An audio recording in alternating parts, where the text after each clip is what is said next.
What's up, Tara? Missing hey, you, Adam. missing my partner. I know, what I miss you too. How's DC? How's DC? DC is good. DC is good. I was over at the Supreme Court, the courthouse earlier. There was gatherings going on about Justice Amy, so I went partaked, and I got to watch Senator Warren speak, Schumer speak, and Sanders speak. Very nice. I saw you have a photo with Elizabeth Warren, and yes. I'm pretty impressed that she took a photo with you because you were decked out in all your Trump gear. I was nervous to actually go up and approach her. When she's the only one that kind of stayed behind and started talking and engaging with people, and I was a fan of hers prior to being a walkaway, and so I did want to go and speak to her a little bit and take a photo. So I went for it. Everyone was kind of looking at me very strangely and in scorn, but she actually made me feel pretty like welcome and human. So that's something I do appreciate. And she said to me, "Thank you for your time, for being here." That's beautiful to hear. I'm happy that you had a good interaction. We'll put the photo here so people can see it. I just wanted to wear the mask to show my support for Trump, but I don't need the mask, let's be honest. All right, it feels so much better. It's so much easier to breathe without the mask. So my question is, how do you think the debate went tonight? I thought Trump was absolutely amazing tonight. I thought he was on, he was funny. There are some areas that I thought he could still go further to his record during, rather than engaging in certain arguments with Biden. But there's always opportunities for improvement there. Though this was the last debate, it was a good final debate. I heard that when he rolled out of there, he said to his staff and to his team, "Let's finish this." Oh, wow. I honestly think that, number one, first, I feel really good about Trump winning a second term. This debate left me feeling way more confident than I was after the first debate. The second thing I want to say is, it's very clear that Trump spoke with his team, took feedback from the first debate, Yes. and he deployed it into this debate. He let Biden speak. He let Biden trap himself. He also focused more on his policies, and he almost listed them out in bullet points for us. Especially with all the things that he's done for the black community, which the early data is showing that Trump is going to be getting a lot more of the black and Latino vote than in 2016. So people truly are waking up to Donald Trump. Absolutely, absolutely. How did you feel in terms of like format when they were setting it up to mute them during the first 2 minutes? How did you feel about that kind of being the format? It didn't seem necessary. That's the crazy part. It did not seem necessary because it seemed that both candidates respected each other's 2-minute time this time. And there was a lot less interruptions. But I'm going to say this. I think that there needs to be some interruptions because that's what makes debates entertaining. That's when the candidates can really show their emotion and show their passion for specific points. So I thought this was the perfect amount of interruptions this time. And I thought it was a very smooth debate. And I got to give credit to the moderator. She absolutely killed it. And they need to give her a raise, and they need to sign her on for 2024 when Ivanka runs for president. Yes, I agree. I agree. She was a fantastic moderator.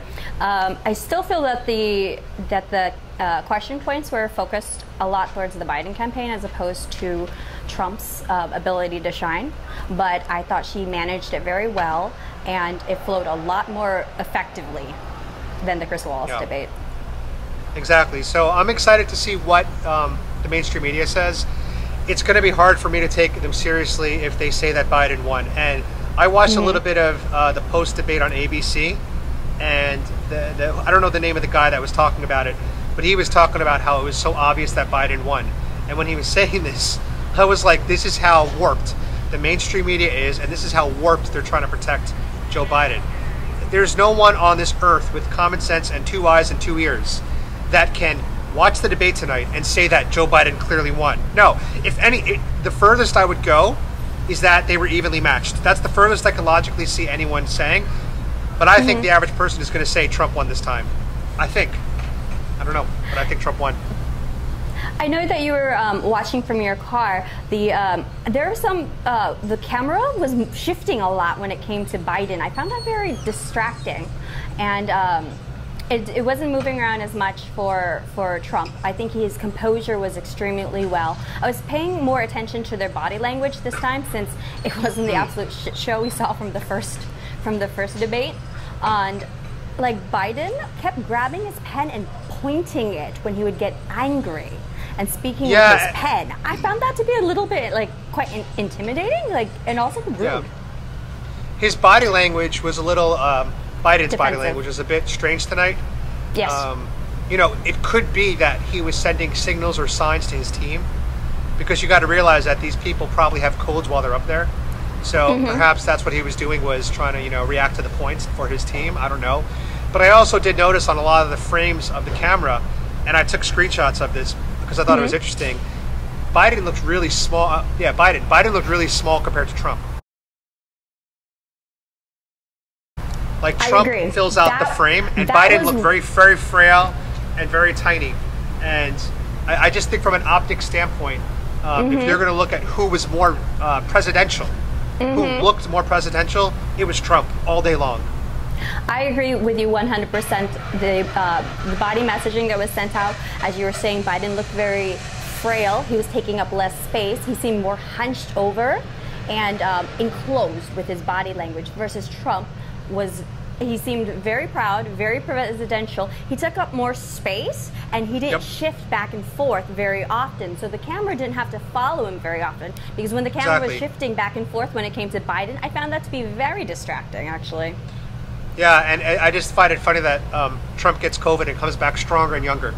Guy looks literally younger and stronger than before, and maybe it's the Regeneron, who knows? But he looks good. Yeah, I thought Trump looked great. Actually, when I was watching the two of them, Biden was really showing his age physically. 100%, maybe that's why he looked more frail and meek, and maybe out of defensiveness, he was grabbing that pen and pointing it at that audience. Let's just put it this way: if Biden gets let's say Biden wins and gets 4 years, he'll be, I believe, 82 when his presidency ends. If Trump gets 4 more years, Trump will be 78 when his presidency ends. So Trump will finish his 8 years at the same age, basically, that Biden is running now. And you know, I just think when you look at the two body language and you look at their mental capacity, Trump just comes off to me as the stronger person than Biden. That's my perspective. How did you feel when they were talking about, like, North Korea, and Biden was calling Kim Jong-un, or Kim Jong-il, sorry, a thug, and then he was basically saying how he would use bullying and submission tactics, and Trump was then saying, like, I befriended him in an instance, like, it's better to have a good relationship with a person to have cooperation, and that's actual diplomacy. What thoughts did you have? I think the Democrats got a lot of things wrong when they made the transition of power to Trump. The first thing is, as we heard from the debate, Obama told Trump that North Korea was the biggest threat.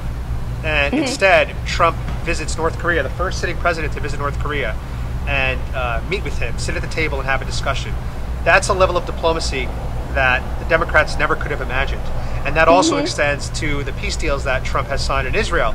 Because if you watch the tape of John Kerry, a Democrat, he also said peace in the Middle East is an impossibility and it's a pipe dream. And here Donald Trump is getting flights from Bahrain. He's getting flights from Bahrain to Israel. And there's so many people that thought that would never happen in their lifetimes. And here we are. We're making policies, we're making actions, we're making moves, and we're bringing peace, not war. And that's one of the reasons why I am comfortable and proud to support Trump, is because by avoiding war, he's saving American lives and he's protecting our military. Because could you imagine if Biden had to meet with the North Korean president? Like, what are you going to do? Call him a thug? He can't. He just called him a thug on national TV. Yeah, calls him a thug on national TV. Like, in the previous debate, he would interrupt Trump, calling him a clown. That's not how you speak to another leader that you disagree with. I would trust Biden to handle those diplomatic relations. The one thing that I was disappointed that Trump didn't call out, and I don't remember the line directly, and I can't look it up now because I'm talking to you on my phone, but I remember Biden said something about Obama being the first intelligent and clean African-American, mainstream African-American. that to me is so offensive, and it's like, it's such an intellectually insulting thing to say about a black person in the black community. That that is, to me, that's inexcusable, and I really wish Trump brought up that one point. He didn't. However, I did notice that Biden backstabbed Obama. I don't know if you caught that, over the immigration policy. Because when Trump said, why didn't you get anything done for 8 years? Biden said, because I was the vice president and not the president. So he basically was implying that Obama was the reason that immigration reforms didn't happen. That's wild. Wild. You know? I'm watching people at the store. They're having a little play fight. But anyway, yeah. And then another thing I'll mention about that was I like that Trump focused on the fact that Biden and Obama built the cages at the border. Yeah. Not Trump. Yeah. That was great. I loved it. I loved it. And Biden wouldn't answer it. Biden wouldn't answer it, but that's the truth. Yep. Those kids in cages were from Obama's era. Exactly. Exactly. So I'm excited. I think it's far worse to be allowing individuals to come into the country, and then once they start to like settle roots, and then you deport them. It's far more cruel when a person has now established roots and relationships and their livelihood here, and then to separate them at that point rather than blocking them first from entering the country. Correct.